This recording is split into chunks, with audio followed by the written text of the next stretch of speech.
Voy a compartir. A ver.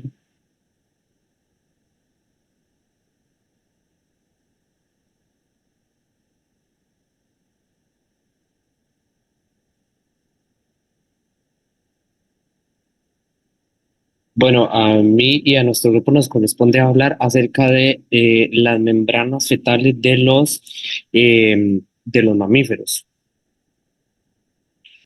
A manera de introducción, nosotros tenemos que se sabe que las principales membranas fetales son el amnios, el alantoides, el corium y más adentro el saco vitelino. Y como vamos a ir viendo en la presentación, varía un montón entre mamíferos. Este, entonces, se dice que el saco vitelino es una de las principales y de las más antiguas membranas fetales y que está presente en todos los animales vertebrados y que es la base de la placentación en los animales, en los peces vivíparos. Eh, También el artículo mencionaba que haber evolucionado hacia un huevo cleidoico, es decir, el huevo que conocemos como hoy en día, el huevo común, eh, fue un paso muy importante en la evolución porque entonces ofrecía un entorno, el amnios, que era un entorno seguro, lleno de líquido para el desarrollo del embrión. Y ahí empezamos a ver algunas pequeñas diferencias. Menciona que el alantoides actúa como un órgano respiratorio. Entonces, todo este, como podemos ver en las imágenes que están a la derecha de la pantalla, podemos ver que todo está bajo una cáscara coriácea. Es decir, lo que nosotros vemos es el corión. Después se nos menciona que el 20% de los reptiles son vivíparos, entonces eso es un punto muy importante, también no son ovíparos, pero no todos estos tienen placenta. Después también se menciona que algunos, como los ornitorrincos, es decir, los monotremas, son un caso muy especial porque son mamíferos, pero que no son ovíparos, sino que no son vivíparos, perdón, sino que sus crías nacen eh, mediante huevos. Eh, es también muy interesante porque en la primera fase del desarrollo se lleva a cabo en el útero, pero eh, como un mamífero común, pero que nacen a través de huevos. Y después los koalas y los wombats, y este que vemos a la mano derecha es un wombat, y los bandicoots tienen otra placenta que es corion alantoides adicional. Ahora, en cuanto a las membranas del cerdo, tenemos que, podemos ver en la imagen A que se ve que el amnios está casi completo. Después, en la imagen 2, lo que podemos ver es que ya el blastocisto, es decir, esto verde que se ve, bueno, como negro, ya está un poco más alargado. Y otra cosa importante es que el alantoides aún no ha hecho contacto con el corion, que este sería un tipo de placenta. Entonces acá todavía la gestación está tan temprana que no se han unido estas estructuras. Después, en la imagen C, lo que podemos ver es que el saco vitelino, es decir, este se hizo mucho más pequeño, se expandió y se contrajo. Podemos compararlo con este, porque lo que sucede es que el alantoides se hizo muy grande y ya se nos unió con el corium para darnos la placenta alantocorium, podríamos decirlo, sí. Y después vamos a ver.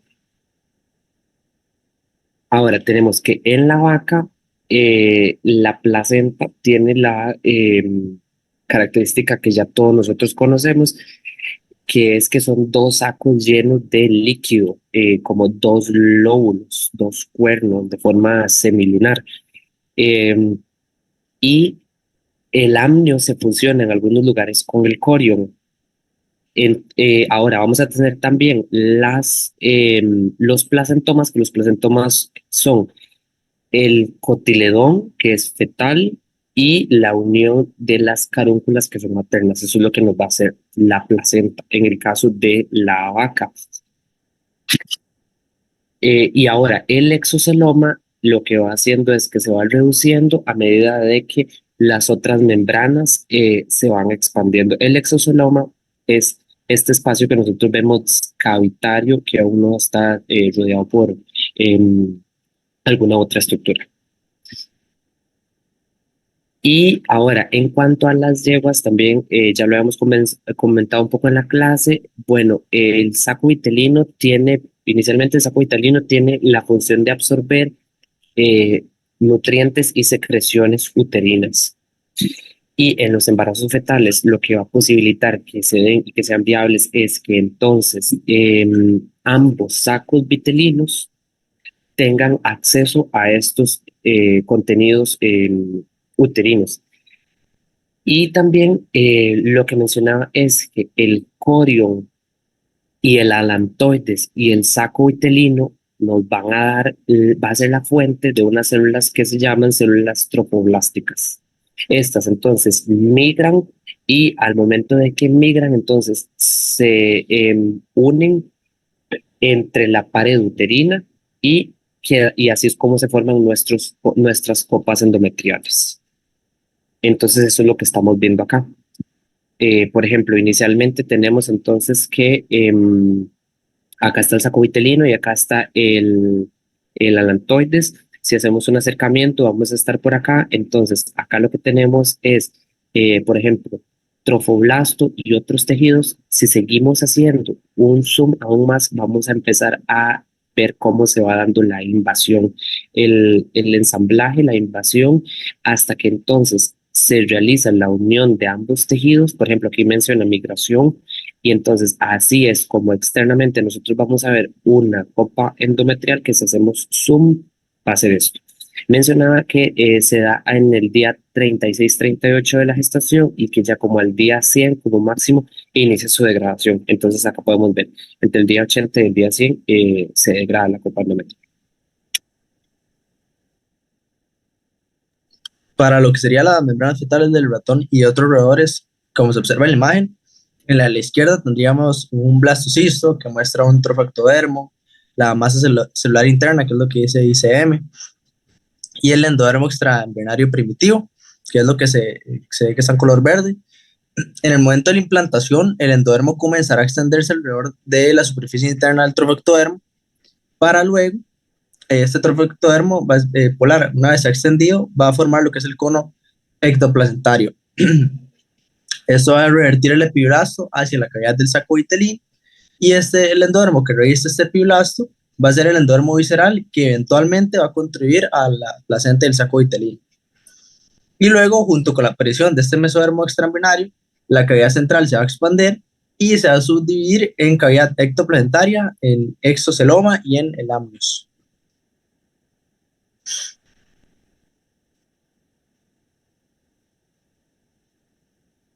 Para lo, para lo que es la morfogénesis del plegamiento ventral, básicamente para imaginar cómo el embrión va a terminar encerrado por el amnios y el saco vitelino, se menciona un término, ¿verdad? Lo que es la morfogénesis del plegamiento ventral.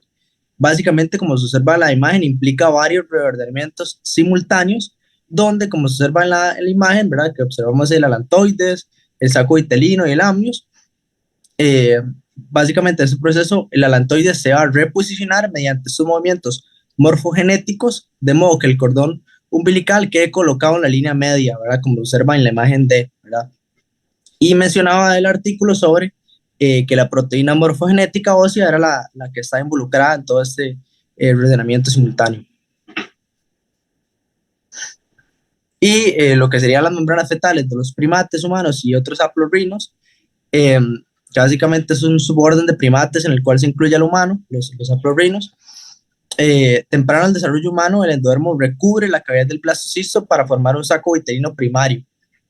Sin embargo, esto durar poco debido a que hay una aparición precoz del mesodermo extraembrionario, y se van a formar unas lagunas dentro de este mesodermo que se van a fusionar para formar el celoma extraembrionario, que va a persistir durante el primer trimestre. Luego tenemos que en el primer trimestre el saco vitelino humano va a ser el sitio de la hematopoiesis y sirve como depósito de células germinales, siendo una fuente de la diafetoproteína, que básicamente esa proteína cumple funciones importantes en el metabolismo embrionario y materno en intercambio fetal. Y luego, lo que sería el segundo trimestre, sea la expansión del amnios y el desarrollo embrionario, tanto en humanos como en simios, va a tener lugar debajo, perdón, de la decidua capsular.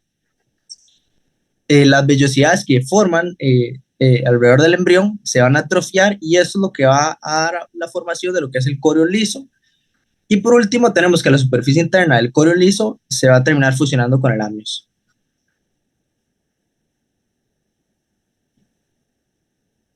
Ya para continuar, bueno, en el artículo hacen mención sobre lo que es la evolución de las membranas fetales y la filogenia de los mamíferos. Básicamente destacan que, o bueno, establecieron que hay órdenes existentes, en este caso agruparon en 4 grupos superordinales, los que podemos ver en la diapositiva, y se dice que, bueno, en el tercer grupo se unía grandes mamíferos como lo que eran los elefantes y los manatíes, con pequeños insectívoros como el topo dorado. También hacen la salvedad o una novedad que encontraron fue que se descubrió que las ballenas y delfines, ¿verdad?, del orden cetáceo, anidaban dentro de los ungulados y este evento se logra confirmar mediante evidencia de ballenas fósiles. En la parte de la aminogénesis, básicamente todos los mamíferos tienen un espacio lleno de líquido encerrado por el amnios. Sin embargo, es importante mencionar que existen diferencias en la forma en la que se forma la cavidad, valga la redundancia. En la mayoría de los órdenes, el amnio se desarrolla como pliegues de la somatopleura extraembrionaria que se unen y se fusionan dorsalmente al embrión. En otros, los espacios van a surgir dentro de la masa celular interna y se fusionan para formar una cavidad, en este caso. Y esto es como en primates. Ya en el ratón se menciona que surge un proamnio por cavitación. En el saco vitelino, básicamente varían no solo entre especies, sino también entre etapas del desarrollo de la misma especie. Aquí se menciona que existe, o el artículo dice que hay que hacernos 2 preguntas. Básicamente es ver si existe pues una estructura vascular trilaminar capaz de formar una placenta coriovitelina, en el cual ellos lograron descubrir que existía en todos los mamíferos, pero generalmente como una estructura temporal que fue desplazada del corium y básicamente se dio por la expansión de lo que es el exoceloma y el alantoides. También hubieron 2 excepciones, que básicamente era una que persiste la placenta coriovitelina como un complemento de la placenta coriolantoidea, y también el otro extremo es que nunca se forma una placenta coriovitelina trilaminar. También se examinaron los sacos vitelinos a término y pues lograron ver que les permitió tener en cuenta lo que era la retención del saco vitelino visceral como una estructura accesoria. Esto en insectívoros como lo que era el topo, los erizos, etc. También en muchos casos no hay contacto entre el saco vitelino y la pared uterina al término, y esto ya sea porque no ha existido como en el ser humano o porque ha sido desplazado temprano en el desarrollo.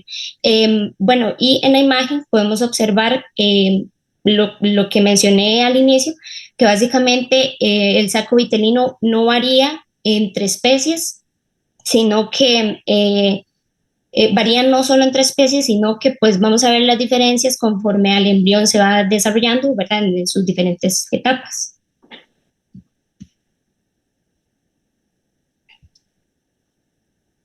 Ya para finalizar con esta parte, el alantoides, se dice que el ancestro común más reciente de los mamíferos placentarios y los marsupiales probablemente tenían una cavidad alantoidea de mediana a grande y un alantoides de 4 cámaras que surgió como un carácter derivado compartido para un grupo superordinal que era la Froteria, que les mencioné anteriormente también. Y este era un cuadro que traía el artículo que básicamente son los órdenes de los mamíferos y las principales características de sus membranas fetales. Entonces, para efectos de estudio, nos permite ver cómo las diferencias entre los órdenes, ¿verdad? Y la aminogénesis, pues la placenta, si es temporal o si está ausente, el saco vitelino, igual, o por ejemplo, el alantoide, si es largo, si es pequeño, etcétera.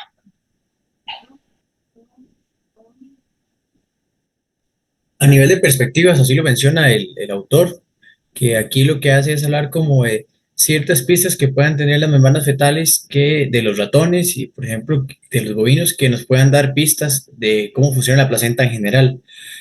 Acá en bovinos, primeramente lo que hablaba era que la muerte embrionaria usualmente se da entre los días 30 y 60 de la gestación y que en estos días también se da la formación del alantocorium y los placentomas como tal. También hacía una comparación entre animales clonados y no clonados y la diferencia que existía entre el funcionamiento del saco vitelino y el estudio decía que no encontró ninguna diferencia entre estos animales clonados y no clonados. Y también hacía énfasis que existían diferencias en la distribución de las células inmunitarias maternas entre la parte del endometrio y las carúnculas, digamos, y el endometrio y las regiones interplacentomales, que es, digamos, es todo lo demás de la placenta que no tienen los placentomas como tal. El otro lado. Y a nivel de perspectivas de los roedores, hablaba más que todo como funciones del saco vitelino, acá hacía la referencia a esto, y hablaba que es fundamental para la transferencia de anticuerpos, los IgG, de la madre hacia el feto, digamos, la inmunidad pasiva. También dice que era importante para la captación de transferina por el endometrio. Esto es importante también para lo que es el metabolismo del embrión, para que se desarrolle. También la transferencia de vitaminas y hacía énfasis en lo que era la cobalamina. También transporte de lípidos y lipoproteínas para el desarrollo y se decía que la hematopoiesis comenzaba en el saco vitelino. Y se dice que también el linaje del saco vitelino persiste hasta la vida de los adultos, ya que es la principal fuente de macrófagos tisurales a nivel de hígado, que son las células de Kupffer, a nivel del sistema nervioso central, la microglia, y a nivel de piel, las células de Langerhans. Siguiente. Y aquí esta parte iba como de la mano con lo que Vale mencionaba, que las especies que, por ejemplo, tenían saco vitelino hasta el momento del parto. Entonces, las líneas verdes son el saco vitelino invertido. Las que tenían saco vitelino que flotaba libremente o estaba ausente al final son las que tienen las líneas negras. Y por último, las líneas rojas son los géneros que retienen la placenta corovitelina hasta el término, que son las que menos hay. Y yo creo que con eso estaríamos en la bibliografía consultada. Muchas gracias.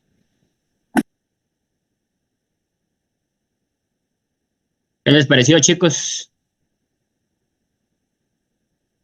¿Comentarios? Muy interesante.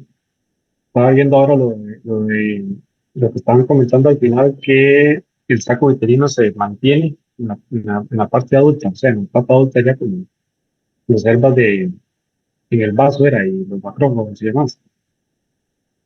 Hígado, No, sistema no nervioso central. exactamente. Ujú.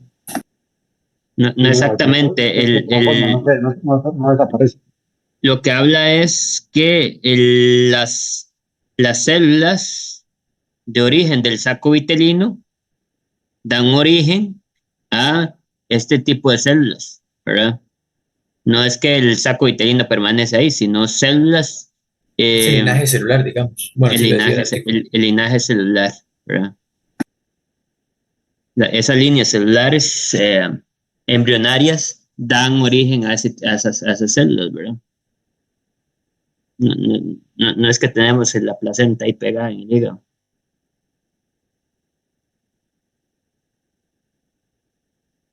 Sí, la verdad que me parece muy interesante. Y devuélvense atrás para que vea, para ver algo.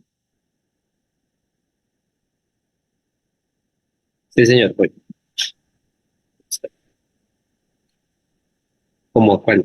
Creo que están entre las últimas, no sé si la 13 o 14 por ahí. Vamos a ver.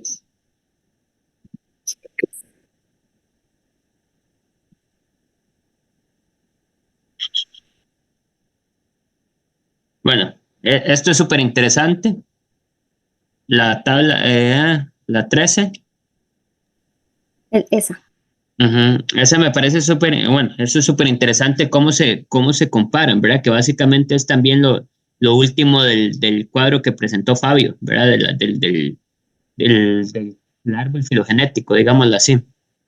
Eh, cómo se comparten las diferentes características. Y vamos para adelante una más, creo. Una o dos más, adelante.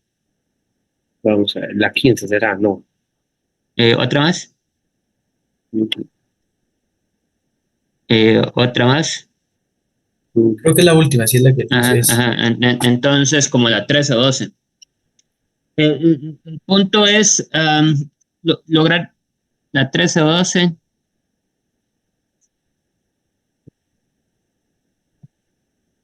Podemos usar esa, la 13.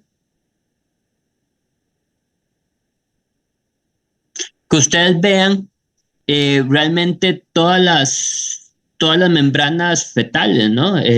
Muchas veces uno habla de placenta y se imagina una bolsa nada más, y es más complejo que eso, ¿verdad?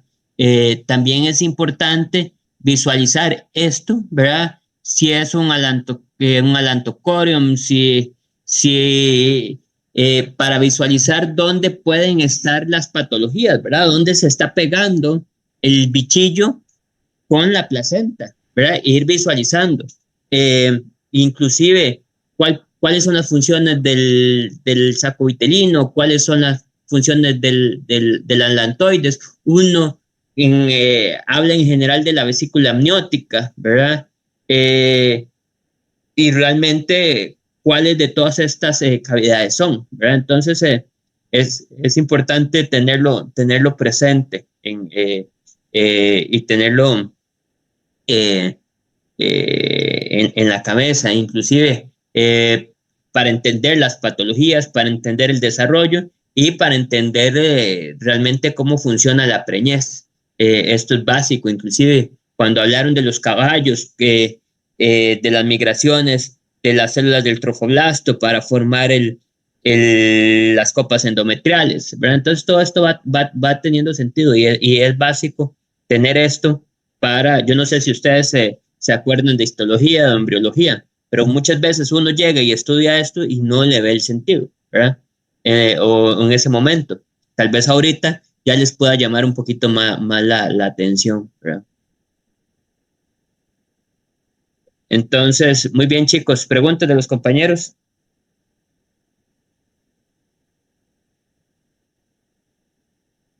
No, bueno, muchas gracias. Los que siguen.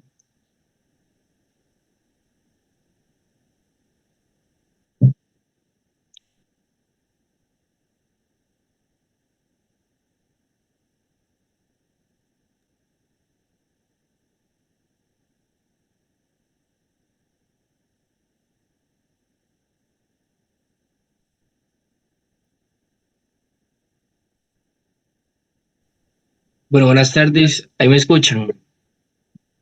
Sí, señor. Sí, sí se escucha. Ok. Sí, señor. Bueno, a nosotros nos toca exponer sobre el desarrollo embrionario bovino hasta la implantación. Los integrantes somos Alejandro Rodríguez, Steven Muñoz, Frecia Mora y mi persona, David Solís. Siguiente. Bueno, a modo de introducción, hay una fase que se le conoce como preimplantación, que, por decirlo así, el autor lo mencionaba, que era una fase crítica para los bovinos. Se dice que un 50 al 75% de los blastocitos no logran implantarse y hay factores que, por decirlo así, factores asociados al desarrollo embrionario, que son las citoquinas, esteroides, metabolitos, factores de crecimiento. Si alguno de estos cuatro falla, se causa la muerte fetal o la muerte del embrión como tal. Las primeras 2 semanas del embrión se le conoce como periodo prenatal y a partir de las semanas 9 se le conoce como feto como tal. De aquí en adelante, voy a mencionar sobre anatomía y fisiología, ¿verdad? Un poco repetitivo, ¿verdad? En cuanto a los ovarios, va a tener una zona medular y una zona cortical. La zona medular, por decirlo así, es donde el ovario se nutre, tiene arterias, venas, vasos linfáticos y nervios. Y la zona cortical está rodeada por un epitelio germinal y una túnica albuginea en su parte interior. Aquí está la zona cortical donde crecen los cuerpos lúteos y los folículos en los bovinos, ¿verdad? En la imagen lo que se puede ver es, en la A es un folículo y en la B es un cuerpo lúteo y por decirlo así, el ovario es tiene forma ovoide de tamaño irregular y su peso oscila entre 3 a 20 gramos y puede alcanzar a 37 milímetros de longitud. Siguiente. En esa diapositiva, bueno, ahorita explico la foliculogénesis, pero mencionaba acá la parte de cómo se generaban los ovocitos, ¿verdad? Entonces, los ovocitos vienen de células germinales que contienen en su citoplasma ribosomas, mitocondrias, glucógeno, gotas de lípidos, retículo endoplasmático y complejos de Golgi. El ovocito va a estar rodeado por una zona pelúcida, como se ve en la imagen por microscopía electrónica aquí a la derecha. Siguiente. Después, en la parte de maduración de ovocitos y la ovulación, acá explicaban un poco de funciones o de conceptos de algunos órganos o estructuras, ¿verdad? Entonces, el cuerpo lúteo va a secretar progesterona para mantener la gestación. El infundíbulo lo que va a hacer es capturar los ovocitos para canalizar hacia el oviducto, o como el profesor lo había explicado, una telita, donde se fortalece, donde se fertiliza hasta con la presencia de un esperma, ¿verdad? El útero se va a dividir en 3, cuernos uterinos, cuerpo uterino y cuello uterino, y este se va a dilatar o extender para mantener la gestación como tal. En cuanto a la vagina, sirve para la expulsión del feto como tal, también para micción, también para lo que es la cópula. Y en cuanto a la foliculogénesis, es, por decirlo así, es la maduración de los folículos para que sea la ovulación, ¿verdad? Entonces, lo que va a causar acá es mitosis, ¿verdad? Divisiones celulares. Entonces, de una capa de células pasa a 2, de 2 pasa a 3, y así hasta formar un antro y llegar hasta folículo preovulatorio. Siguiente.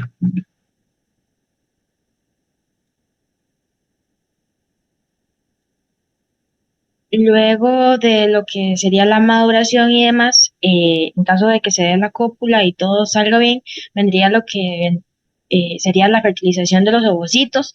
En este caso es importante que el espermatozoide esté bien, con sus movimientos de cola adecuados, morfología y composición, para que inicie el proceso de fertilización. Una vez que el espermatozoide va a lograr entrar, lo que va a pasar es que atraviesa la corona radiada, que posteriormente la zona pelúcida, y ahí se va a dar la unión de los gametos, tanto masculinos como femeninos. Se va a dar una fusión entre las membranas, tanto del ovocito como del espermatozoide, y va a proceder ya a lo que vendría siendo la maduración. Entonces, aquí se va a dar la metafase, donde eh, se va posteriormente a dar la maduración y formación del segundo cuerpo polar, que más adelante vienen las imágenes para que ubiquen más o menos cómo se ven las estructuras. Luego sigue la formación del pronúcleo, que también más adelante lo vamos a ver, que vendría siendo por el aumento del núcleo de los espermatozoides. Sigue una etapa de disolución de membranas, que son estas membranas del pronúcleo, donde se va a dar la condensación de cromosomas, que finaliza aproximadamente 24 horas posovulación, según el artículo, para finalmente terminar con lo que vendría siendo la división celular mitótica, que va como de 20 a 30 minutos después de la fertilización.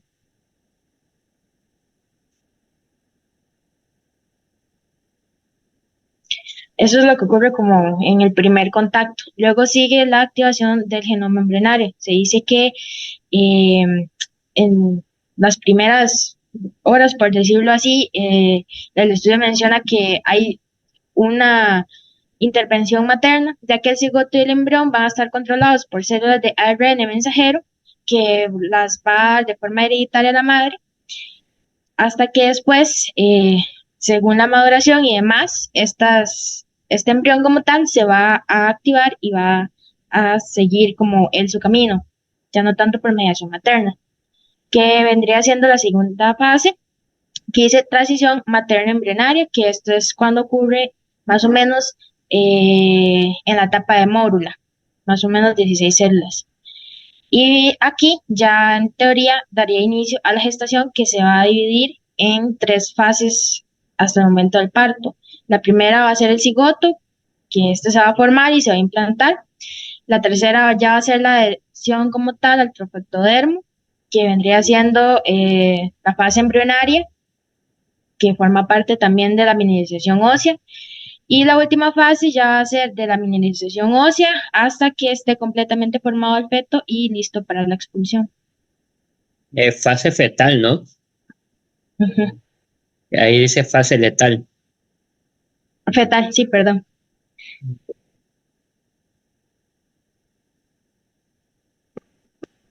Y básicamente esas serían como las tres fases que mencionaba anteriormente. Siguen. Ahora, en lo que respecta al desarrollo embrionario, se dice que después de la fecundación, los cigotos sufren de 5 a 6 divisiones mitóticas que se dan de una forma rápida, pero que estas no aumentan el volumen. Dice que esas divisiones producen un alto en el número de los blastómeros. Luego, más adelante, el cigoto se divide en 2 blastómeros, en 4, en 8, así sucesivamente. Y dice que esto ocurre 30 horas después de la fertilización. Más adelante, estos blastómeros van a ser más pequeños en la etapa de las 8 células, dice que se reducen en tamaño. Se dice que después de la tercera decisión, los blastómeros se unen entre sí y dan un lugar a un grupo compacto, que a este grupo se le llaman células de compactación. Después de la fecundación, estas células compactadas se dividen para formar la mórula, que esto va hasta cuando se forman 16 células.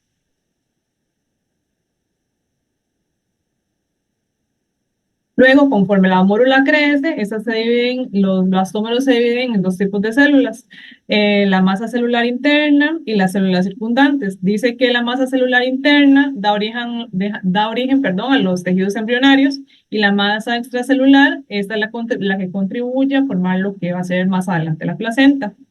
Dice que dentro del útero, de 4 a 5 días después de la fertilización, flota libremente durante varios días más. Dice que se crea una bola de aproximadamente 100 células y esta ya empieza como a consumir secreciones endometriales, que lo que hacen es que lo van a nutrir. Dice que dentro de esta estructura hay pequeñas células que forman una masa celular interna, que es lo que más adelante se va a convertir en el embrión y posteriormente, conforme pasa el tiempo, en el feto. Dice que las otras células que forman la capa exterior se llaman trofoblastos, que esto lo que va a hacer, su nombre deriva de alimentar o nutrir, lo que más adelante se convertirá en el embrión y el feto. El embrión induce cambios dinámicos en los epitelios uterinos. Estos generalmente, bueno, son regulados siempre por hormonas esteroideas, citocinas y factores de crecimiento, que era lo que mencionaba el compañero anteriormente, que esto es lo que establece la reciprocidad uterina que se da con lo que es el feto que se está desarrollando.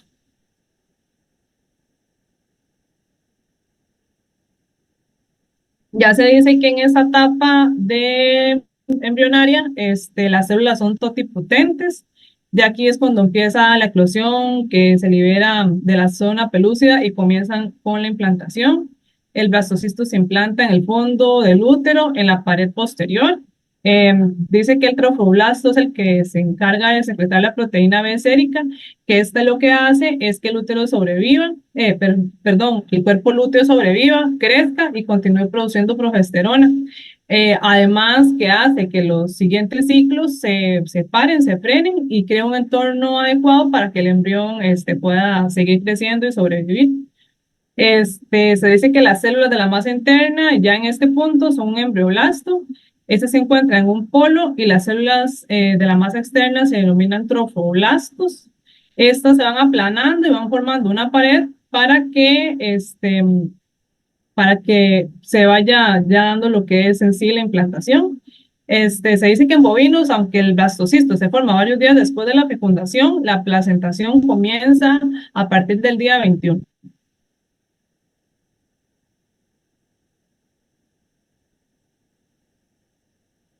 Este, Después de la implantación, ya el útero comienza en su fase secretora. El blastocito se implanta en el endometrio a lo largo de la pared anterior o posterior. Se dice también que el trofoblasto se diferencia en un único núcleo de las células mitóticamente activas. Estas se llaman citotrofoblasto y en una masa multinucleada en rápida expansión, que esta se llama sincitiotropoblastos, que esos nombres me cuestan, que causa erosión de los tejidos maternos, y se dice que ya el 9º día se forman las lagunas sincitiotropoblastos. Ya acá en esta etapa, la sangre de la madre tiene contacto con el embrión y al final de la segunda semana comienza la circulación que llamamos uteroplacentaria primitiva. Ya acá el blastocisto queda perfectamente implantado y consolidado. Se dice que ya luego, después de este proceso, la cavidad amniótica y el saco vitelino se forman a partir del mesodermo extraembrionario primitivo con la aparición de la somatopleura y la flecnopleura.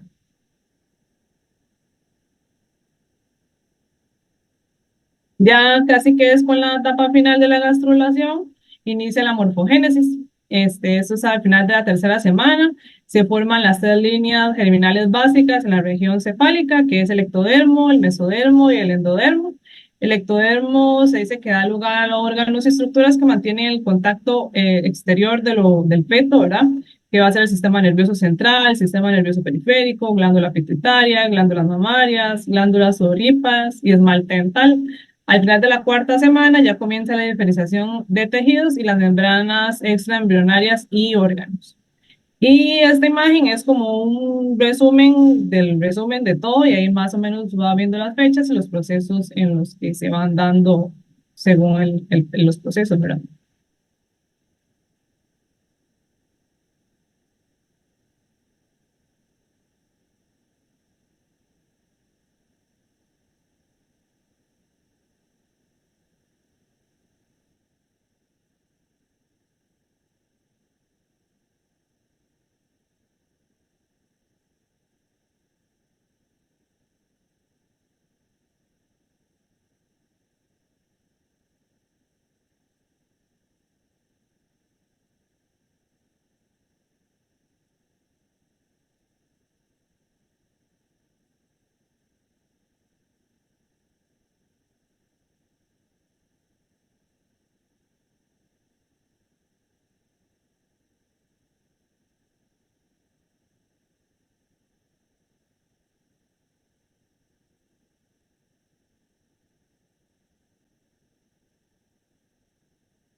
Muy bien, chicos. Es interesantísimo todo, que básicamente esto es la base inclusive si nosotros habíamos hablado de la, de la aspiración folicular y la fertilización in vitro,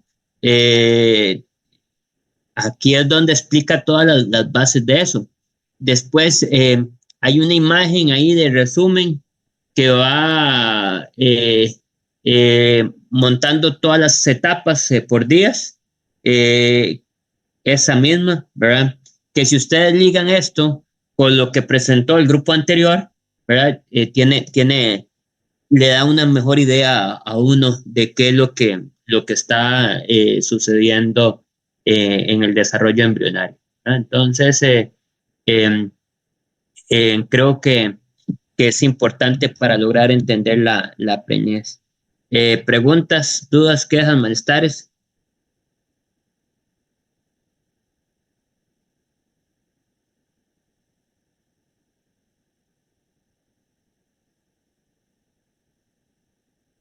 ¿No? No, profe, yo no tengo preguntas. Bueno. Entonces, vamos ¿a qué hora salimos nosotros? ¿A las 4 o a las 5?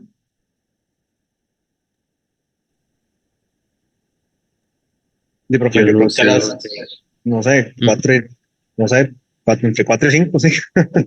Bueno, entonces igual es rápido. Vamos a verlo. Esto inclusive se vuelve un poco repetitivo. Vamos a...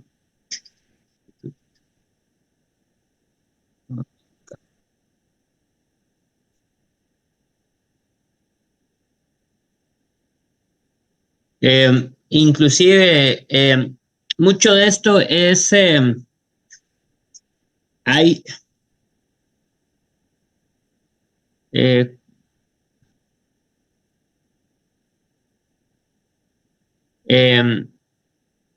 nosotros hemos hablado del diagnóstico de preñez. La semana pasada hablamos en caballos. Esta vez vamos a hablar de vacas. Y esto, hay muchacho de Roger, permitir la grabación. No me deja tranquilo. Puede más que una chiquilla. Entonces, me desconcentró. Bueno, hemos visto la yegua, hemos visto la vaca y básicamente lo estamos utilizando como modelos, ¿verdad?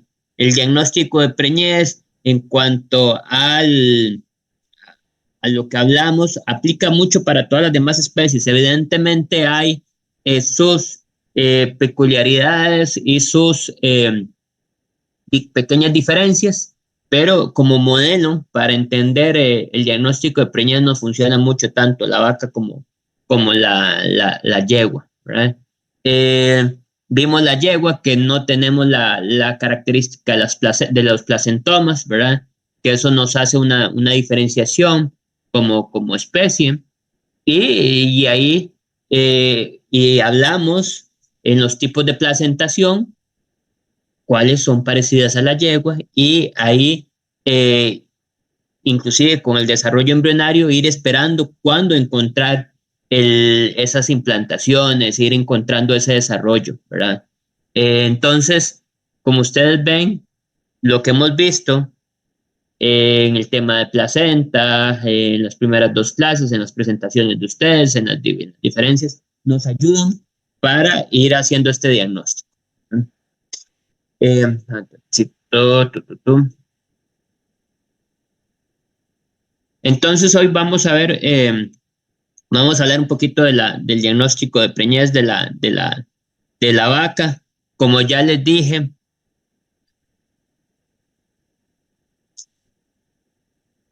esto se vuelve un poco repetitivo, ¿verdad? Porque al fin de cuentas hay muchas cosas en común, hay más cosas en común entre las diferentes especies qué diferencias, digámoslo así.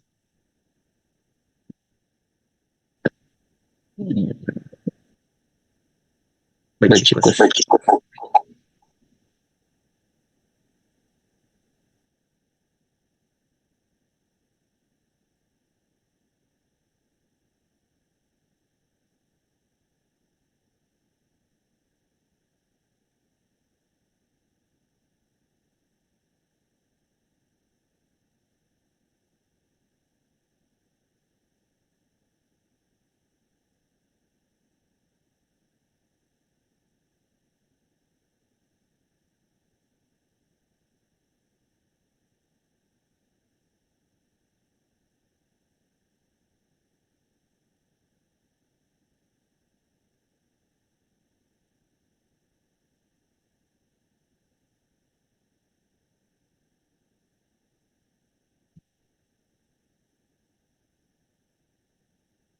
Bueno, entonces, permitir grabación, ya no estamos grabando. Ajá. Entonces, bueno, con el tema de la endocrinología. El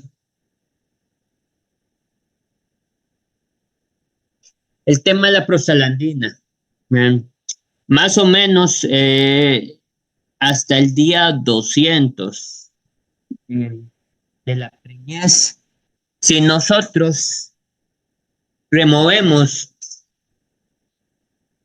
el ovario que tiene el cuerpo lúteo, va a haber una pérdida de la cría, ¿verdad? Entonces, básicamente, ¿qué es esto?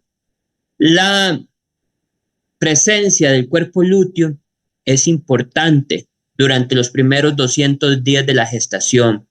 Entonces, la secreción de prostaglandina durante la preñez está bloqueada, ¿verdad? Entonces, es importante tener esto presente. Otro punto importante, la progesterona.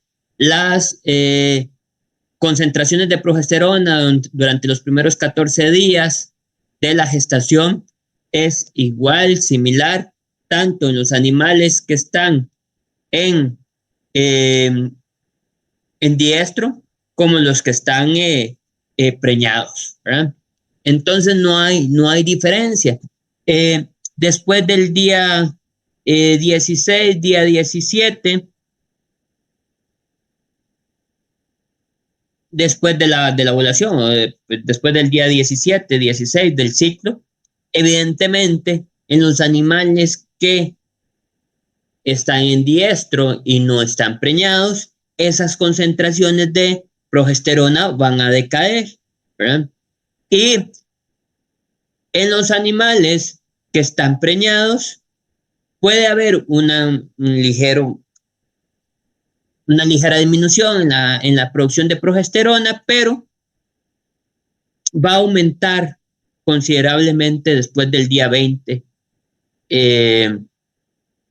O va a haber una rápida recuperación de la producción de la progesterona. Y esta producción de progesterona va a ir aumentando y se va a mantener en niveles considerables, básicamente hasta el día 20 o 30 antes del parto. Entonces, básicamente hasta el día 100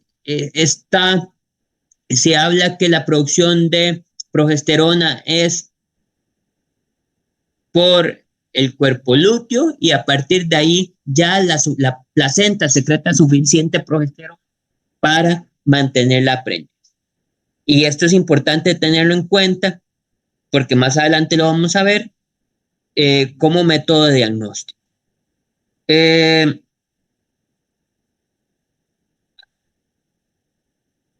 Otra hormona importante son los estrógenos. Los estrógenos van a estar disminuidos o van a estar a niveles basales durante la gestación temprana y la gestación media y van a empezar a aumentar hacia al final de la gestación, principalmente después del día 250. Y van a alcanzar su pico máximo más o menos 2 o 5 días antes del parto. Y después de ahí van a declinar hasta alrededor de las 8 horas antes del parto. Las secreciones de FSH y LH van a estar disminuidas durante la gestación y no va a haber una fluctuación significativa durante la gestación.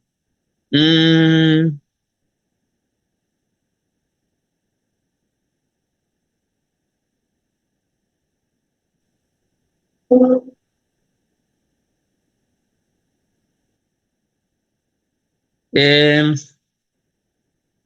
eh, bueno, y también es Profe, importante. Ajá. mi permiso, yo creo que no estás grabando la clase. No pidieron. ah, no, que habían pedido permiso. Recording in progress. Ahora sí. Pensé que ya lo estaban grabando. Entonces, ahora sí. Entonces, también hay un par de hormonas más involucradas y vamos a hablar de endocrinología. La prolactina va a estar baja durante la preñez y va a aumentar al final de la gestación, ¿verdad? Básicamente va a alcanzar valores pico 20 horas antes del parto, ¿verdad? También tenemos otra hormona relacionada con la producción de leche, que es el lactógeno placentario bovino.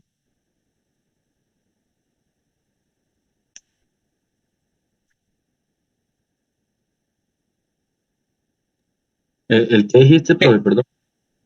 El lactógeno placentario bovino. Este más o menos va a empezar a encontrarse circulando en sangre más o menos al día 160 de la gestación y va a llegar a sus máximas concentraciones alrededor del día 200 de la gestación y hasta término. Entonces, vean que tenemos un grupo de hormonas que van a tener un comportamiento particular durante la gestación.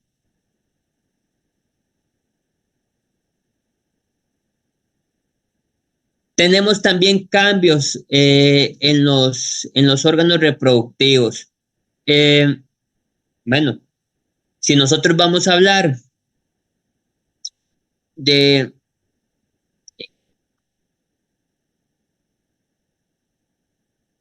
en este caso de ovarios,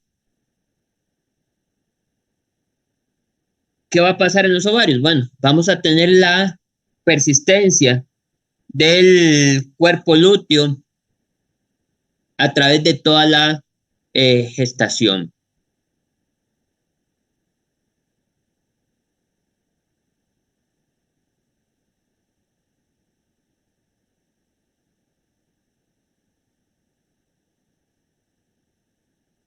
Y bueno, vamos a encontrar, tenemos un cuerpo lúteo del diestro, más o menos, inclusive hasta el día 30, donde se puede diferenciar bastante bien la corona en la gran mayoría de los casos. Después del día 30, ya esa corona va a perder, digámoslo así,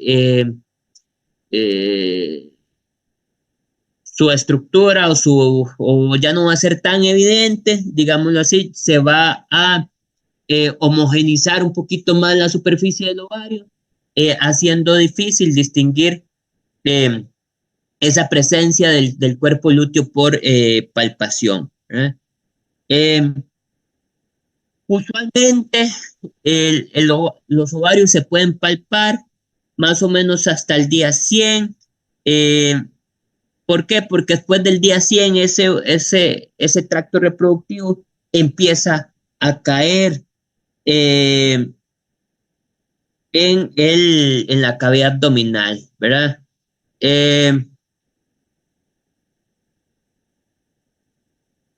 Y más o menos después del quinto mes, ¿verdad? Después del día 150, los tamaños de los ovarios con el tamaño de los placentomas. Ay, regálame un chance, chicos.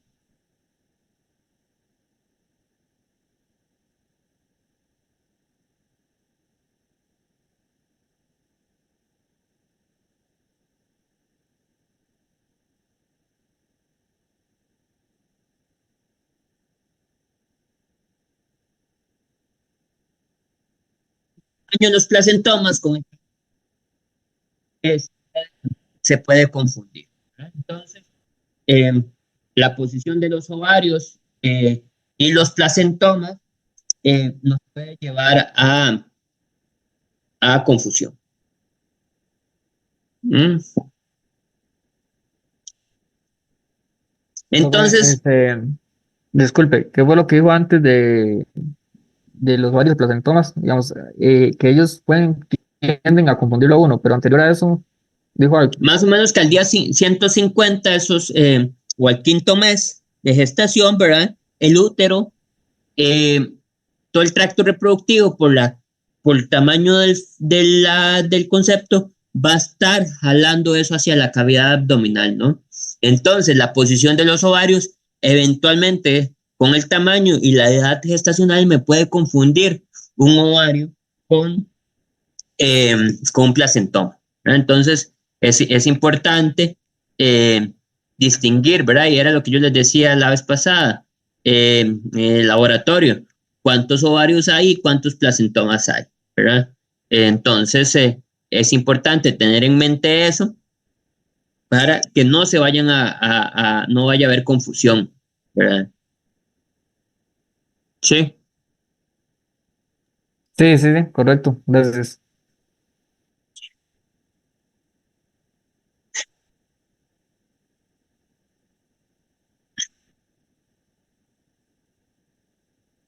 Bueno, y podemos también, aparte de los cambios que podemos tener en los ovarios, también vamos a tener cambios a nivel de, eh, de útero, ¿no? Inclusive la presencia ya también de estructuras en el útero. Más o menos al día 28 podemos encontrar el, el saco, o se podría sentir más o menos el saco amniótico, que más o menos puede tener un diámetro de unos 2 centímetros. Eh,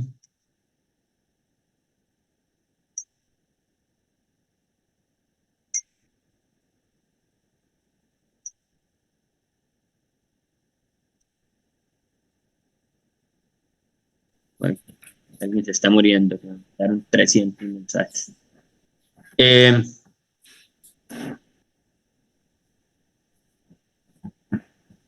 Bueno,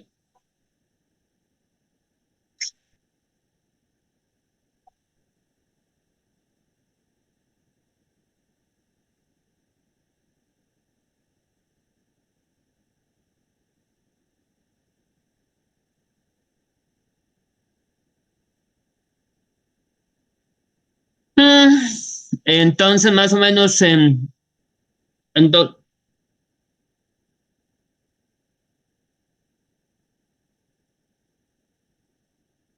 al día 28 vamos a encontrar esa estructura esférica de 2 centímetros. Y básicamente se podría eventualmente palpar. Hay que tener cuidado en la palpación de este tipo de estructuras porque realmente, siendo un poquito agresivo, puedo causar muerte o puedo causar daño a la vesícula amniótica en general. Entonces nosotros vamos a tener, como les dije, cambios en el tracto reproductivo más o menos al día 70 todavía vamos a encontrar todo el tracto reproductivo en el suelo pélvico. Podemos todavía encontrar y seguir, identificar el largo, a todo lo largo y ancho de esos cuernos uterinos, encontrar los ovarios fácilmente. Ya después del día 90, vean que ya ese tracto reproductivo empieza a caer en la cavidad abdominal, ya va a estar en el borde del piso pélvico, y ya para el día 110 va a estar totalmente caído en el piso en la cavidad abdominal, ¿verdad? Eh,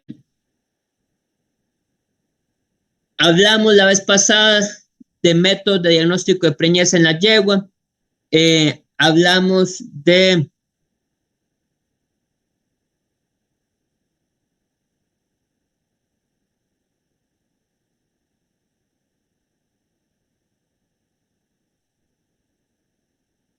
el manejo, ¿verdad? De prácticas de manejo que nos puedan identificar si un animal está preñado, ¿verdad? Aquí la pregunta del millón es, y las prácticas de manejo en las vacas básicamente es el retorno a celo, ¿verdad? Entonces, ¿qué tan confiable es el retorno de celo como método de diagnóstico de preñez? ¿Ustedes qué dicen? ¿En qué momentos puedo tener yo un falso positivo o en qué momentos puedo tener un falso negativo? Usted ha dicho la vez pasada como que siempre se habían pulsos de FSH, entonces digamos que eso podría inducir a que la vaca, por ejemplo, tenga un flujo o presente algún celo y realmente sí pueda estar preñada o no, Entonces, ¿eso es digamos. un falso qué? ¿Un falso positivo o un falso negativo? Un falso positivo sería, digamos.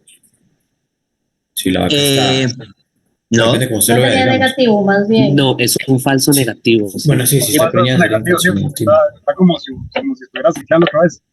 Ok, excelente. Entonces, ¿y un falso positivo qué podría ser?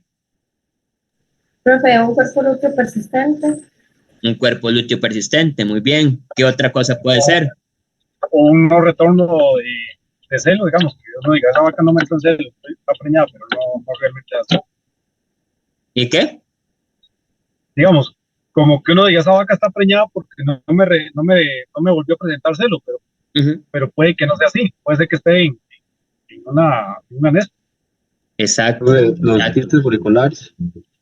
Ok, exacto.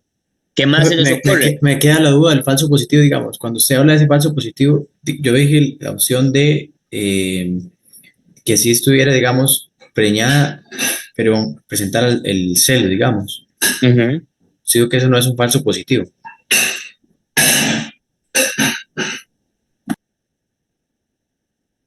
Es que, digamos, yo lo veo así, desde esa perspectiva, digamos, de que es falso, Digamos, porque, digamos, yo lo estoy viendo como preñado, pero es un falso positivo. O sea, yo estoy considerando que está preñado. No, vos la estás viendo, Ah, no, vos sí, la sí, estás tienes viendo, razón, sí. vos la La estás estoy viendo viendo con flujo, jodiendo, sí, la ¿verdad? veo jodiendo, Y que la sería un estás falso viendo en negativo. celo. Sí, sí, disculpa, perdón. Ya, Gracias. ya me estaba asustando, güey. Sí, sí, yo lo voy haciendo muchos números ahí. Ya me estabas hablando con mucha seguridad, ya me estabas haciendo dudar, güey. hasta usted dudó, hasta usted No, no, es que me era hace una prueba pensar, para usted. me hace pensar, ¿cómo se llama? Un chico tan inteligente como Fabio que me hable con tanta seguridad, puta, a mí me hace dudar. Regálame un chancecito, chicos, para ir a traer una encomienda.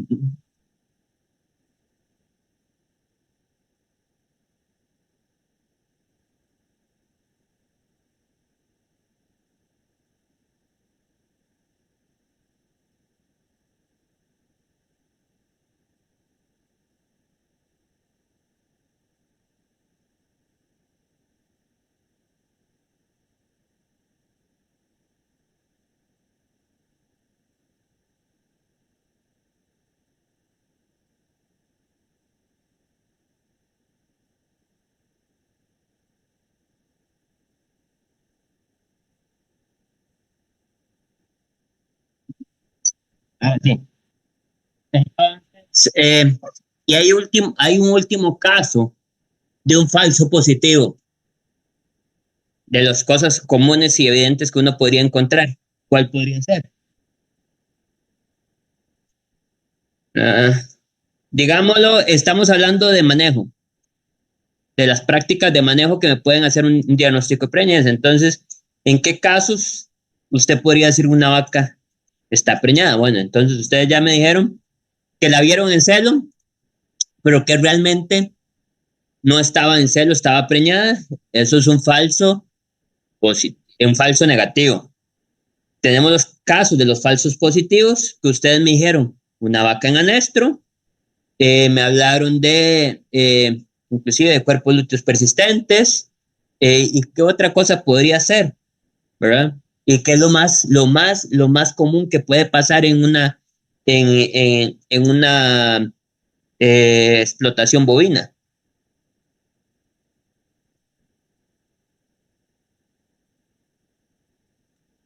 Vacas en anexo.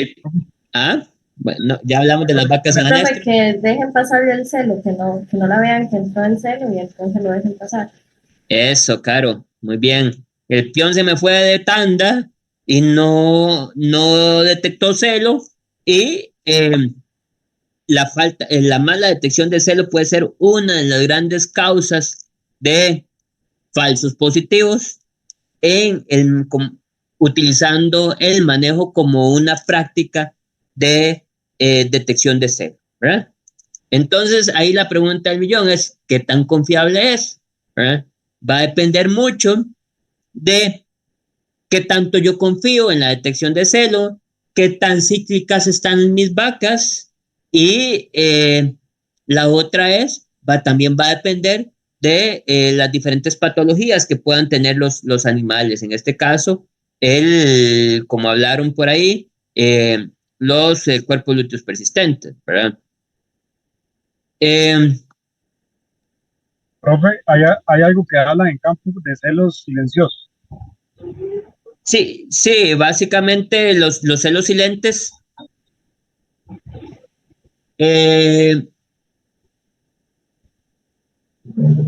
muchas veces se pueden dar por falta de producción de estrógenos o una metabolización de estrógenos, una alta metabolización de estrógenos, y esto hace que no haya una buena manifestación de las características sexuales, ¿verdad?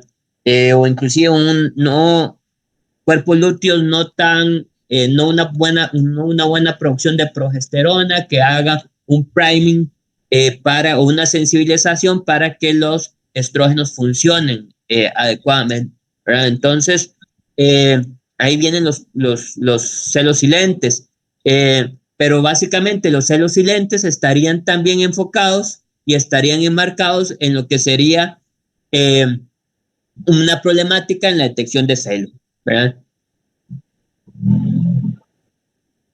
Y sería un falso positivo por un déficit en la detección de cel. Otra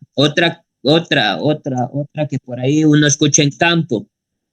Mire la ubre, ¿verdad? Esa ubre es de preñez, ¿verdad? Em, vacas multíparas es complicado saber, ¿verdad? Em, puede muchas veces en novillas observarse más evidentemente esto, y más o menos cerca del cuarto mes de gestación uno podría eh, distinguir estos cambios en la ubre. Y recuérdense que mucho de esto, como lo habíamos hablado aquí antes,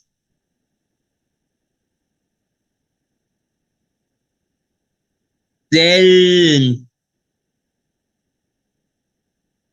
cuando estábamos hablando de la endocrinología, cuando estábamos hablando de el, el, de lo que estamos hablando, del lactógeno placentario bovino, ¿verdad? Entonces, este lactógeno placentario bovino puede hacer que, o va a hacer que hayan cambios en la glándula mamaria, ¿verdad? Son más evidentes en los animales primíparos que en los animales que ya han tenido más de un parto, en los animales multíparos, ¿verdad? Me tengo una duda, digamos, esto de los 4 meses que usted habla también es a nivel de, de voz índicos, digamos, porque, No, bueno, no sé, es que no, en voz índicos sería, bueno, no sé, lo pienso así, no sé, que digamos, es más difícil ver este cambio en glándula mamaria a nivel de vacas que no tienen el fin lechero que a las que sí lo tienen, digamos. No sé si me voy a entender. es que inclusive, vos ves una novillita y ves esos pezones prepúberes y ves, o inclusive puberales, y ves los pezones o ves la glándula ya de un animal preñado, hay un desarrollo considerable, ¿verdad? Y básicamente todo esto por los cambios hormonales que hay.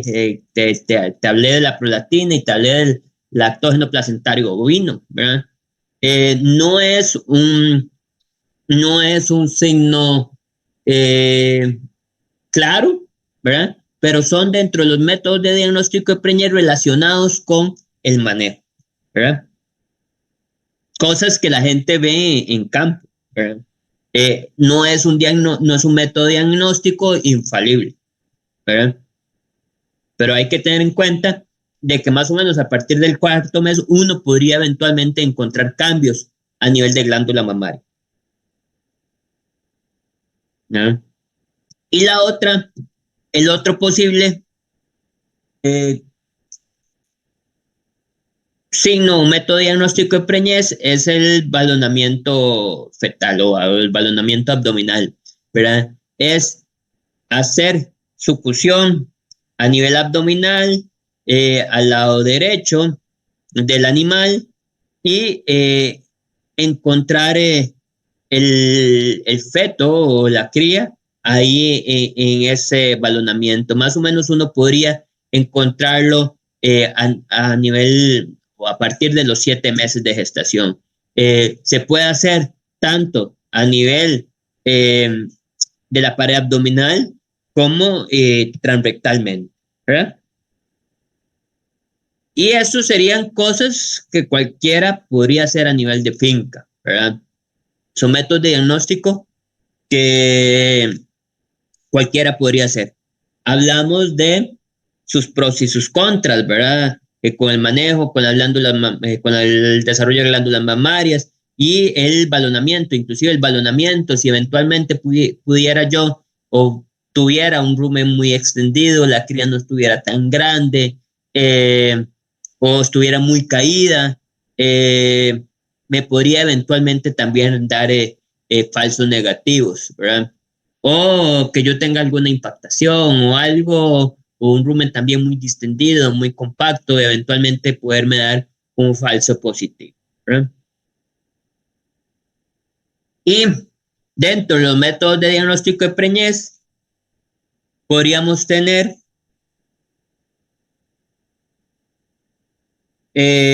la identificación del factor temprano de preñez. Este factor temprano de preñez se dice que se puede encontrar tan temprano como al día 3 de la concepción, pero es más seguro y puede encontrarse con mayor confiabilidad después del día 7 o 8 de la fertilización, ¿verdad? Hay, bueno, y básicamente esto es una disciplina que realmente conoce muy bien, donde se ha encontrado su aumento cuando hay preñez y más o menos como les dije, tan temprano como al día 3, pero con mejor resultado entre el día 7 o 8. Es interesante porque realmente le puede dar una idea de si hay que, una idea temprana, si hay que volver a servir al animal, pero no nos da idea de la viabilidad fetal, ¿verdad? Porque su concentración puede permanecer elevada por algunos días y va a pasar también lo mismo con la proteína B específica de la preñez. En vacas se va a encontrar un aumento a partir del día 24 de la gestación, ¿verdad? Y va a permanecer durante muchos días, inclusive después del parto. Profe, ¿qué dijo? Después del día 24 es como que se le cortó. Que se puede encontrar elevada durante varios días, inclusive después del parto, ¿verdad? Entonces, me puede dar falsos positivos cuando hay muerte embrionaria o muerte fetal. Y el otro asunto interesante, como les había hablado antes, es los niveles de progesterona, tanto en plasma como en leche, ¿verdad?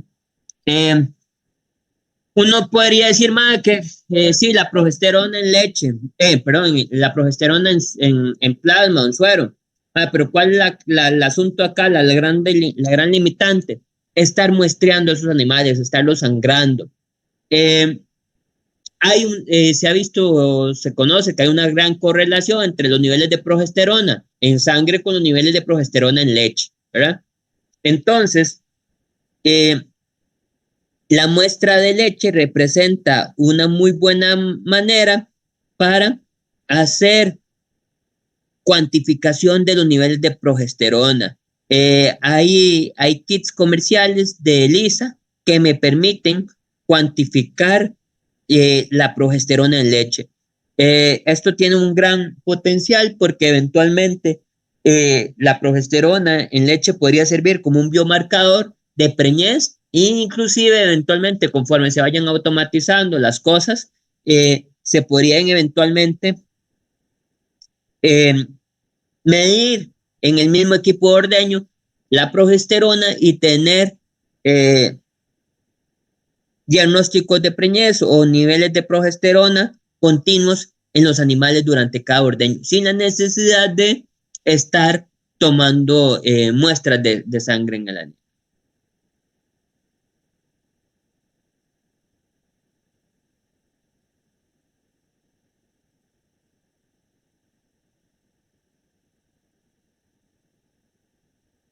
Bueno, y recuérdense, si nosotros hablamos de un método de diagnóstico de preñez, desde el punto de vista de un animal productivo, ¿cuál es la gracia? Identificar el animal que está vacío. Aquí no nos importa los que están preñados seguirán preñados. El asunto con los que tenemos que trabajar e implementar medidas son con los que están vacíos. Entonces, lo mismo que les dije la vez pasada, ¿cuál es un método diagnóstico efectivo? Que sea barato, que sea accesible y que me logre identificar un animal vacío antes del siguiente celo. ¿Para qué? Para poderlo servir lo más pronto posible. Entonces, si nosotros hablamos de manejo, hablamos de glándulas mamarias, hablamos de balonamiento, ¿cuántos de estos nos ayudan a identificar un animal antes de que realmente esté vacío, antes del siguiente celo para tomar la medida más pronta? El factor temprano de preñez, la proteína B, la progesterona en plasma. Bueno, ya se nos va acercando un poco más. Y el método que tradicionalmente se ha usado en los bovinos para hacer este diagnóstico de preñez es la palpación transrectal. ¿Qué pasa con la palpación transrectal? También que más o menos tenemos una limitación del día 30, ¿verdad? Todavía estamos perdiendo un celo antes de de la confirmación o de la confirmación de la preñez, que estamos haciendo más o menos al día 30. Entonces, nosotros podemos palpar la vesícula amniótica, más o menos el saco amniótico se va a sentir como una esfera túrgida, con cierta turgidez, socadita, digámoslo así, con un diámetro más o menos entre 1 a 2 centímetros, ¿verdad? Esto cerca al día 30. Y básicamente lo que uno hace es prensarla entre los dedos. Y evidentemente esto tiene que hacerse con muchísimo amor para no terminarla reventando. Dentro de la palpación transrectal, ¿qué vamos a hacer? También la palpación del alantocorium. ¿Qué es esto de la palpación del alantocorium? Estamos hablando de bovinos. ¿Cómo creen que se va a sentir? Exacto. ¿Quién fue la que me dijo deslizamiento de membranas? Carolina. Qué manera, qué manera. Esto es el deslizamiento de membranas y ya esto tiene sentido, ¿verdad? Y tiene sentido por presentaciones que ustedes han hecho de las membranas fetales, ¿verdad? Entonces ya ustedes se dan cuenta de que el alantocorium en los bovinos solo están pegados en la región de la unión de los carúnculas con los cotiledones, y en todo el resto el alantocorium está libre. Entonces eso me permite identificar el deslizamiento membrana. Más o menos el deslizamiento membrana se podría eventualmente sentir cerca del día 24, 25, pero con seguridad después del día 30, día 35, ¿verdad? Inclusive mucha gente habla del día 40. Y va a depender también mucho de la raza. En Bos taurus se va a encontrar antes, y en Bos indicus se puede encontrar un poquito después, y en búfalo ni qué decir, ¿verdad? Entonces, más o menos día 30 puede ser un día, una fecha buena para lograr sentir ese deslizamiento de membranas o la palpación del alantocorium. Asimetría. Le puede dar idea a uno un agrandamiento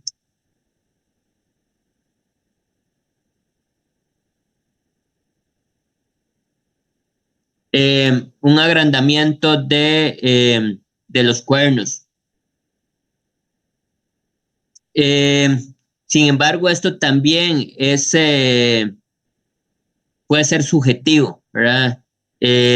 Nosotros podemos tener un agrandamiento en los cuernos en el caso de que haya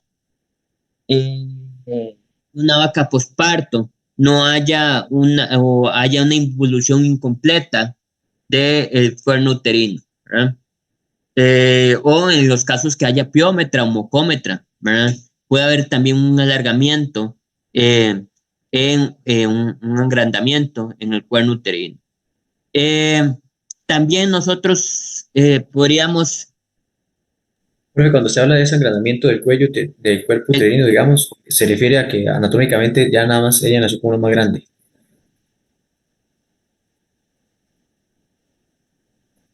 Inclusive ustedes ven esta imagen acá. En esta imagen nosotros tenemos un cuerno uterino que se ve un cuerno uterino que se ve más agrandado que el otro, ¿no? Esto a la palpación lo vamos a sentir, ¿verdad? Si nosotros sentimos el agrandamiento del cuerno uterino sin sentir los otros signos de preñez,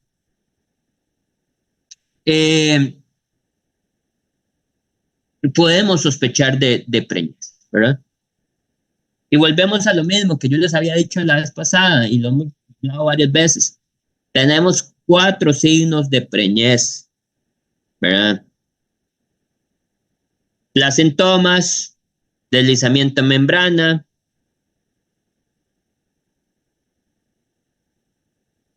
vesícula amniótica y feto, ¿verdad?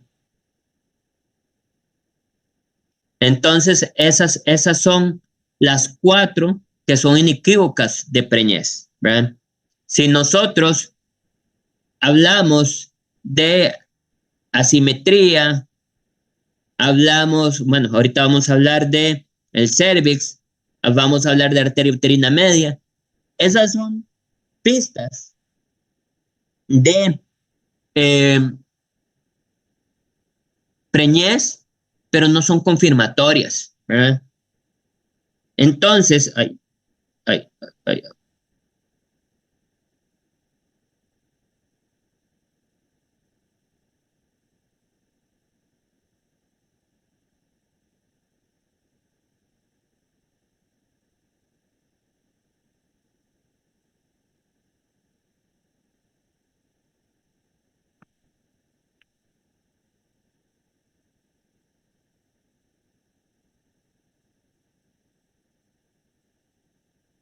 entonces la simetría es una de ellas, ¿verdad? Sí, Fabi. Sí, señor profe, gracias. Entonces, más o menos también, ahí dice palpación del feto temprano, más o menos al día 45, 50, podemos sentir la ratilla ahí adentro. Los placentomas y las carúnculas, que son la otra, el otro signo de gestación eminente, uno podría empezarlos a identificar más claramente a partir del día de los 3 meses, a partir de las 10 semanas, ¿verdad? Y otro, inclusive que yo les había dicho en el laboratorio, es si ese cervix es retraíble o no es retraíble. Eso me puede dar indicativo de si hay preñez o no hay preñez, ¿verdad? Si es la movilidad de eso. Si es una, conforme va aumentando la gestación, digámoslo así, después del día 90, donde ese cervix, día 90, donde ya ese peso de esa, de esa preñez hace que ese tracto reproductivo empiece a caer en el piso de la pelvis o en el piso del abdomen o tienda a irse al abdomen, ya ese cervix va a ser más difícil de movilizar y conforme va aumentando esa edad gestacional, eso se va a ir complicando. Entonces, también el cervix, a través de la palpación transrectal, me puede dar señales. La hipertrofia de la arteria uterina media y el desarrollo del frémito. Hay que tener claro que no se les vayan a confundir con una arteria ilíaca, con una arteria obturador. Y básicamente es importante tener en cuenta que la arteria uterina media es móvil y se puede agarrar fácilmente entre, entre los dedos, ¿verdad? Y usted la puede mover. eh, y lo vimos en el laboratorio. Eh, Más o menos se habla que a partir de los 6 meses ya es bastante evidente el frémito sin hacer mucha presión en esa eh, arteria. ¿Pero qué dijiste? Perdón, es que se me cortó. ¿A partir de cuándo? A partir del día 180, más o menos al sexto mes, ¿verdad?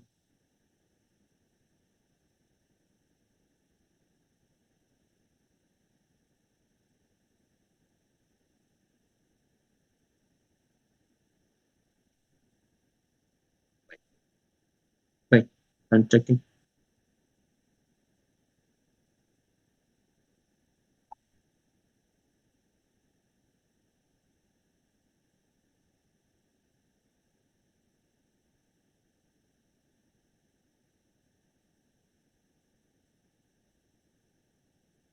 Eh, bueno, y después vamos a tener la palpación del feto tardío, ya sea por balonamiento o palpación del feto, ¿verdad? Y inclusive, como les dije, el balonamiento, ya sea transrectalmente, a través del abdomen, o la palpación directa ya sea de las extremidades o de la cabeza del bichillo.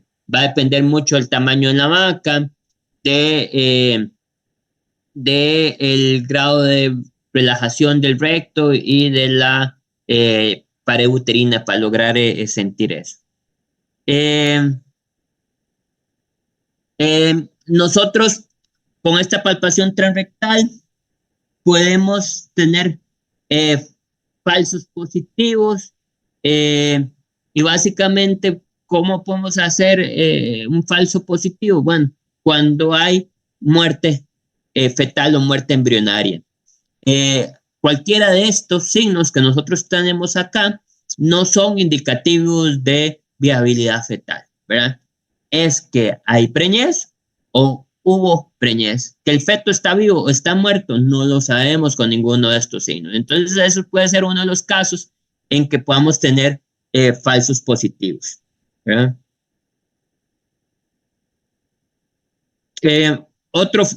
O más bien falsos negativos, cuando tenemos eh, fechas eh, equivocadas del servicio. Por ejemplo, yo llego a hacer diagnóstico de preñez y me dicen, mire, este animal tiene 2 meses tiene 2 meses de gestación o este animal se sirvió hace 2 meses. Yo llego y hago ultrasonido o algo palpación bueno, digamos que hacemos palpación transrectal, pero ese animal se sirvió hace 20 días. En el celo pasado no se apuntó. Entonces yo digo que ese animal está vacío, ¿verdad? Y básicamente por una equivocación en la fecha de servicio, ¿verdad? Y la otra cosa es... ¿Cómo fue eso, profe? No entendí eso de lo de los 2 meses y que no se apuntó cuando la montaron recientemente. ¿Cómo fue? El último celo y el último servicio que le apuntaron al animal, que le apuntaron al animal, es de hace 2 meses, ¿verdad? Pero hace 22 días el animal tuvo otro servicio, que ese no se lo apuntaron. Cuando yo voy o cuando vamos a hacer el diagnóstico de preñez, yo voy a hacer el diagnóstico de preñez por los 2 meses que tiene ese animal. Y yo lo doy por vacío, ¿verdad? ¿Por qué? Porque hay un error en la última fecha de servicio. Sí. Sí, está bien, ya. Yo no puedo identificar una preñez con palpación transrectal a los 20 días. Exacto, digamos, es que está muy reciente y nadie se dio cuenta que la montaron. Nadie se dio cuenta o no lo apuntaron. Ajá. Y el otro asunto es que muchas veces le ha pasado a uno, uno mete la mano y no encuentra nada, ¿verdad? Y como no encontraron ni el cervix, ni los ovarios, ni el útero, nada, dijeron que el animal estaba preñado, porque no lo encontraron, ¿verdad? Entonces, volvemos a lo mismo. Si yo voy a dar un animal preñado,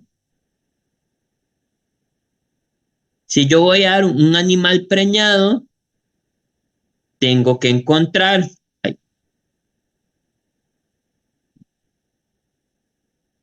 Si yo voy a dar un animal preñado,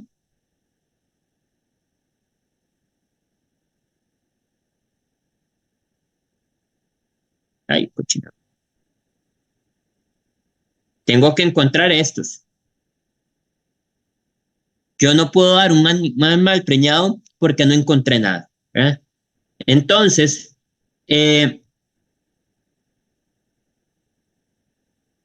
uno de las causas de error es por falta de experiencia o por desconocimiento o por atolondramiento, dar que un animal está preñado porque no le encontré nada, ¿verdad?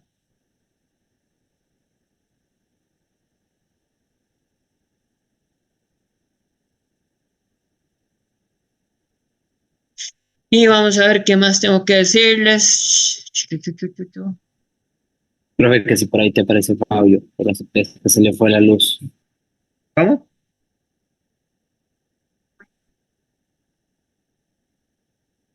¿Qué pasó? Disculpa. Que si por ahí te aparece Fabio, que se le fue la luz, para que lo aceptes otra vez. Okay.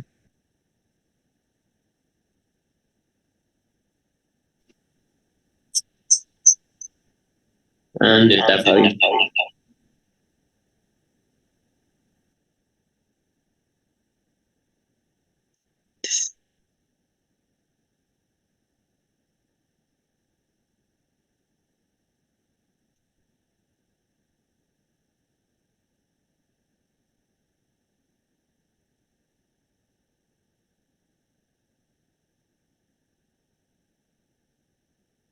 Bueno, y otro asunto que se podría eventualmente es la examinación vaginal, ¿verdad? Y básicamente, sobre todo, no tanto vaginal, sino ese cervix, ¿verdad? Ver que haya un tapón cervical ahí podría eventualmente empezarse a desarrollar a partir del día 60.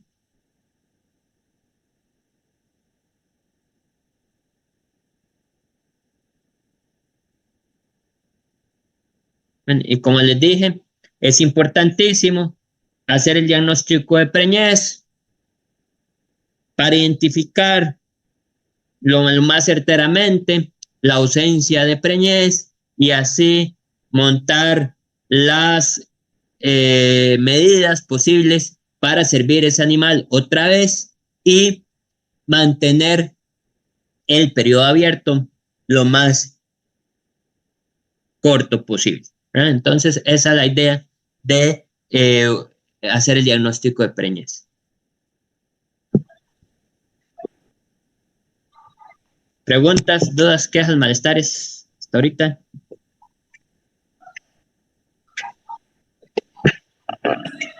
Todo bien, todo bien. Todo bien, creo yo. Bueno, y Vamos bien. les voy a compartir para terminar.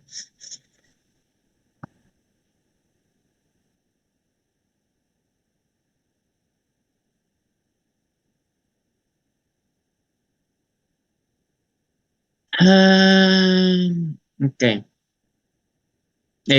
Bueno, esto es, nos tocaría ver es el tema de el diagnóstico por ultrasonografía. Esto es un brochure que por algún lado me dieron de del diagnóstico, bueno, de la evaluación reproductiva por ultrasonografía. Entonces, básicamente los contenidos son los ovarios, el útero, los gemelos, el sexaje, patologías del tracto reproductivo, las tablas de edad gestacional y un poco de términos, ¿verdad? Les hablaba de que esto se los dije en el laboratorio, que básicamente es una herramienta diagnóstica con un transductor transrectal, con una sonda lineal, y podemos evaluar lo que es la arquitectura de los ovarios, el útero, la vasculatura reproductiva y todas las estructuras que están rodeando el tracto reproductivo. Sondas básicamente entre 5 a 7.5, usualmente transductores lineares son los que se utilizan. Y bueno, podemos ver los ovarios, podemos ver la presencia de cuerpos lúteos, si es un ovario activo, si tenemos folículos, un cuerpo lúteo, un ovario anestro. Aquí tenemos la imagen de un folículo ovárico donde tenemos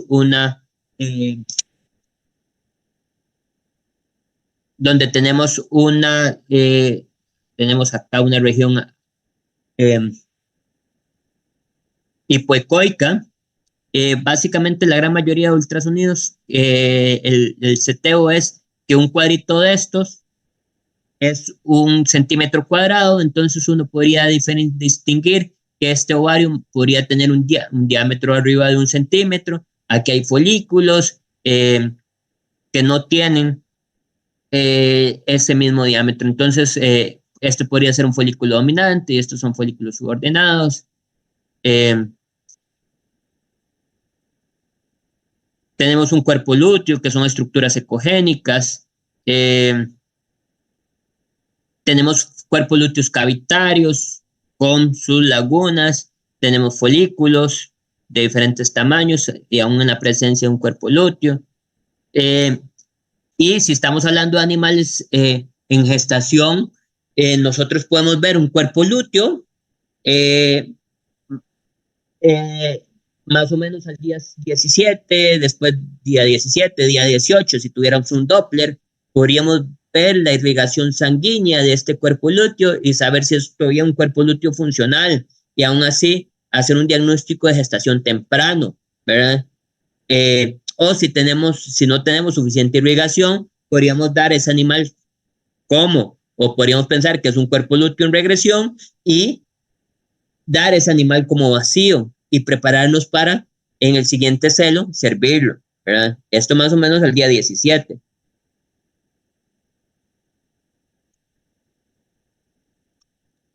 Pero aquí en el país, bueno, no sé si vos has visto qué tanto están usando el Doppler o respecto a esto de la irrigación. Hay unos cuantos colegas que ya lo están usando bien, sí. Lo que pasa es que antes era restrictivo, comprar un equipo con Doppler. Cada vez se están haciendo más frecuentes, ¿verdad? Inclusive, vean qué cosa importante. Nosotros podemos tener un útero, tenemos un útero con líquido, ¿verdad? Pero ese líquido también puede ser muco del estro, ¿verdad? Entonces, o inclusive puede ser una mucómetra, pero podemos encontrar una cierta cantidad de muco fisiológicamente en el animal. ¿En qué momento se da eso? Cuando estamos en el estro, ¿verdad? Entonces, si nosotros tenemos esto y tenemos en el ovario un folículo, podríamos ya pensar en que esto no es indicativo de una preñez o una patología o una mucómetra. Eso lo correlacionamos con la estructura ovárica. Podemos ya tener úteros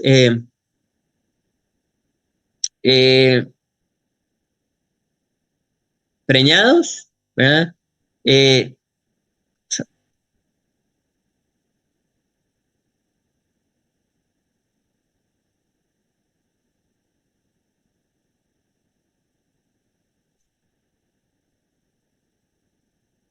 Eh, tenemos el líquido alantoideo, e inclusive conforme va avanzando la gestación, más o menos ya una gestación del día 33, 35, podríamos eventualmente ya distinguir lo que es la membrana amniótica, el líquido alantoideo, el líquido amniótico y el concepto. Esto al día 30.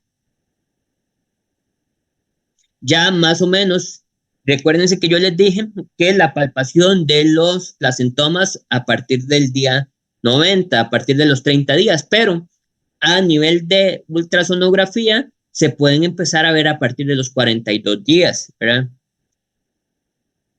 ¿Qué, profe? Los placentomas. ¿Ah? Los placentomas a los 42, ¿o qué me dijiste? Sí, ya, Sí, ok. sí, a los 42 días ya más o menos se podrían eventualmente ver, ¿verdad? 42, 45.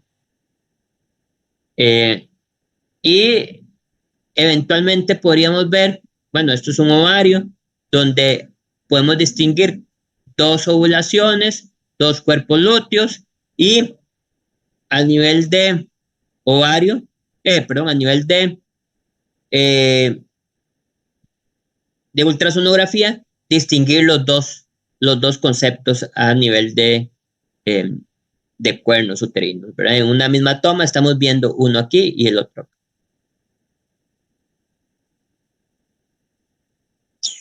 Más o menos entre el día 50, a partir del día 50, 55 en adelante, podemos hacer diagnóstico sexaje fetal, ver si es macho o es hembra, y esto lo vemos a través de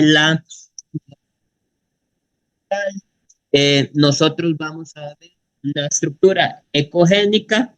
Si la vemos esa estructura ecogénica a la par del cordón umbilical, va a ser un macho. Aquí tenemos los 2 miembros posteriores, tenemos el cordón umbilical, perdón, aquí están perdón, estos son los miembros anteriores, el cordón umbilical y el tubérculo genital. Aquí atrás estaría lo que es la cola y los miembros posteriores. Esto en el caso de una hembra, perdón, de un macho, donde el cordón umbilical está justo a la par del tubérculo genital. En el caso de la hembra, tenemos la cola y tenemos el tubérculo genital justo después de la cola. Aquí tenemos los miembros posteriores y más adelante acá eventualmente podríamos ver lo que es el cordón umbilical. Así es como se distingue el tubérculo genital y cómo se hace el sexaje. Si ustedes ven acá cómo se distingue el tubérculo genital, en algún momento nos dijeron que esto se veía como un igual, 2 rayitas, una arriba y otra abajo, una rayita arriba, otra abajo, y dependiendo de esa posición de ese igual, si está a la par del cordón umbilical o está a la par de la cola, así se logra distinguir si es un macho o es una hembra. Como les digo, más o menos a partir del día 50 en adelante puede hacerse esa diferenciación. Profe, hay un intervalo, como digamos, no sé, del día 50 al 80 o al 90 o así, no es como que ya después. Más o menos para hacerlo transrectalmente, día 90 más o menos, man, ¿verdad? Entre más grande se va complicando más. Ahí hay unas patologías de piometra y esto es otra cosa que me interesa ver. ¿Cómo puedo hacer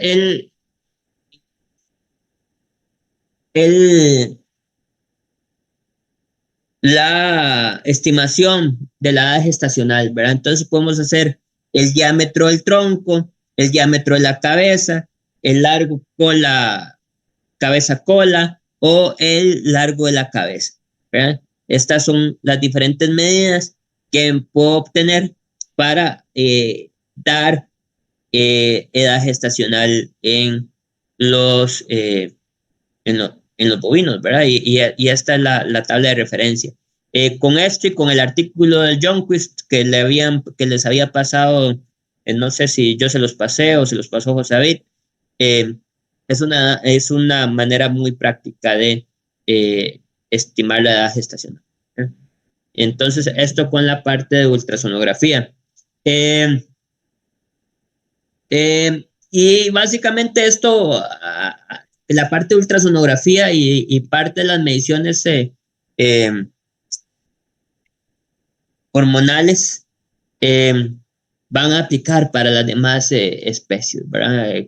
Con sus peculiaridades propias, pero utilizando el modelo del rumiante y del equino, podría extrapolarse las otras especies, ¿verdad?